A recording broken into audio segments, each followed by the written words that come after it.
Hey, I'm Randy and you're watching The Cheap Audio Man. Here at The Cheap Audio Man, we don't feel like speakers should cost more than a canoe for your summer river trip. And these don't. What are they? These are the RSL CG3M.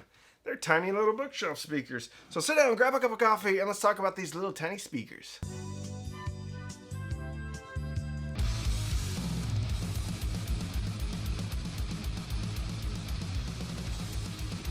If you are new here, please consider subscribing. We have over 700 videos, speakers, amps, turntables, headphones, DACs, all sorts of hi-fi stuff. Chances are there's something here for you.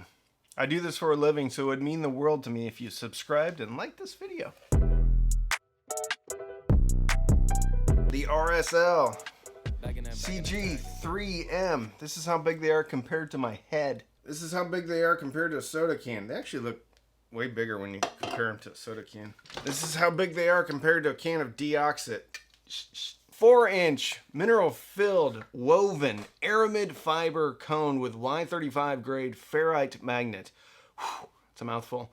1-inch silk dome neodymium magnet has a frequency response of 90 all the way up to 20,000 hertz plus or minus 3 dB. Recommended impedance 6 or 8 ohms.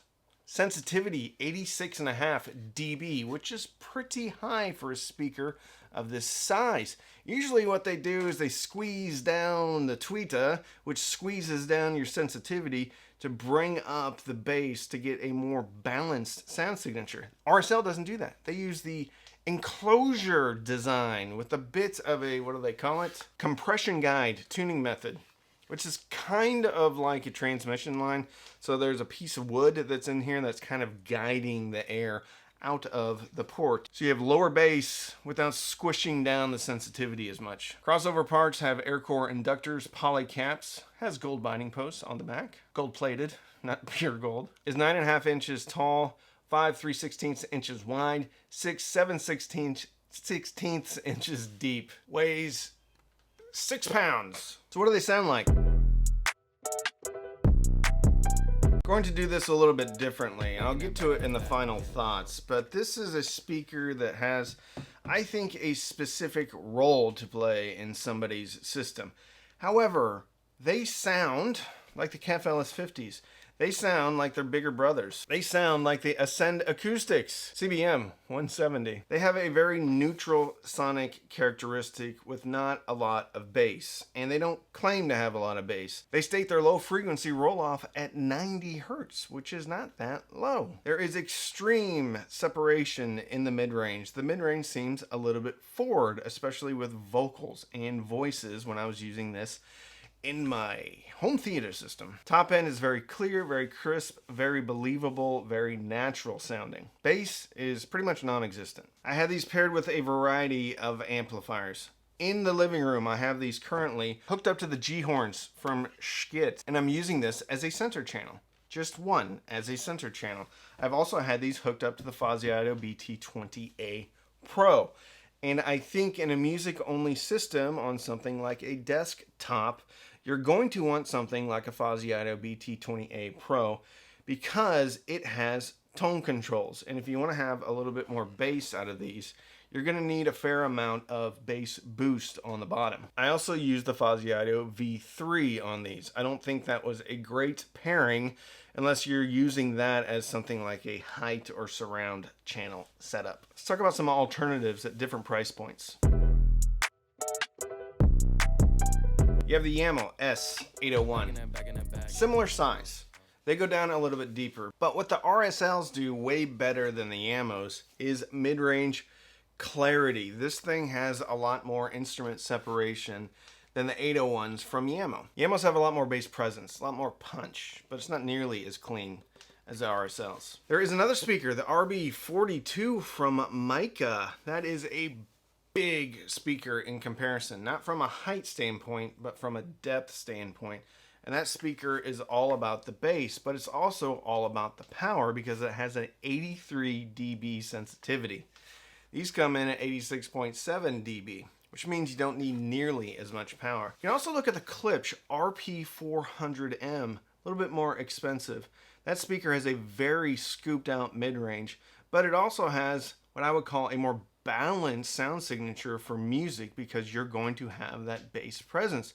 However, you're not going to have the mid-range clarity, you're not going to have the mid-range level, and the top end is going to sound a lot different because this has a soft dome tweeter, whereas the Klipsch RP400M have a titanium dome tweeter. The ammos come in, I think, around $110, micas around $150, and the Klipsch, I think, around $250. There's not a lot of alternatives to the RSL as far as sonic, like a complete reproduction of the sonic signature of these. And at $105 a piece or $210 for the pair, I think these are fairly priced if you know the speaker's limitations. So what are my final thoughts? This is a speaker that should be used in probably a home theater setup. I currently have this running as a center speaker. I have actually used two of these in conjunction with one another for a center speaker. I wired them in series, I believe, no parallel, which I don't recommend doing. If you're gonna do that, do it at your own peril. I'm gonna give a disclaimer here. I am not saying run these in parallel for a center channel on anybody's setup, because you could damage your receiver or whatever amplifier you have it hooked up to. But I did that, and I had a lot of fun playing around with kind of toe in and toe out to get a very wide center image. Imaging on these is very good just by themselves, but I just wanted to try it out and have some fun. I tried them in parallel, I tried them in series, I tried them laying down like this, I tried them like this, I tried them upside down. And upside down is actually with the tweeter on top. I ended up having them both like this, tweeter on bottom, toed in just a little bit. And it was really good. The thing about this speaker is it's very good for dialogue. For music, it sounded, well, very thin because there's no bass, but also a bit forward in the upper mid-range, which is something I don't really love. However, if you like the KEF LS50s, if you like the Ascend acoustics that I mentioned before, this has almost an identical sound signature, and it has higher sensitivity, so you're not going to need as much power to drive these. These are height speakers. These are surround speakers. This is a center speaker. If you put a high-pass filter on them and integrate a sub, then you can have a very good sounding music system. Jazz, acoustic, things that don't have a ton of dynamics sound great on these. Metal, on the other hand, doesn't sound very good on these. But I don't think these speakers are meant to be music-only speakers. I think these are meant to be integrated into a home theater setup, and they sound very similar to their big brother. They just don't have two woofers. I think this is an outstanding small home theater speaker. It can be a good music speaker. You got to get a sub on it though. And for some people, it's going to be a little bit too forward in the upper mid-range. But the sonics that are there are all cleanly defined. There is definite instrument separation, great soundstage and imaging, and very much a versatile speaker with the mounting and the front port. I like it. I recommend it if you know what you're getting yourself into, and if you know the sonic characteristics of the speaker, and whether or not it's going to fit your use case scenario. I think RSL is a great company. They're a direct-to-customer company. They'll take care of you. And I think these have free returns. Subwoofers do not have free returns because you got to pay for shipping back. Enclosure design has a bit of a bevel right here on the front baffle, and the coating is very similar to the JBL Stage A130, the Sony SSCS5. Great speaker for those applications. So if you want to support the channel, you can sign up for Patreon, patreon.com/cheapaudioman. Every Sunday night we have patron-only Zooms, patron-only Discord, patron-only Facebook group.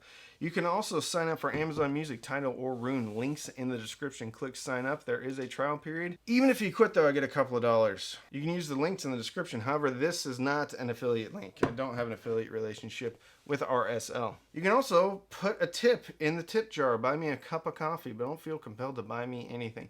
So don't binge watch anything on Netflix or Hulu unless you're using these RSL speakers as surrounds or even a center channel or height channel. Even Atmos channels if you have them leaned up like that. Binge listen and fill your soul with happiness. And with that, I'm Randy. I'm the Cheap Audio Man.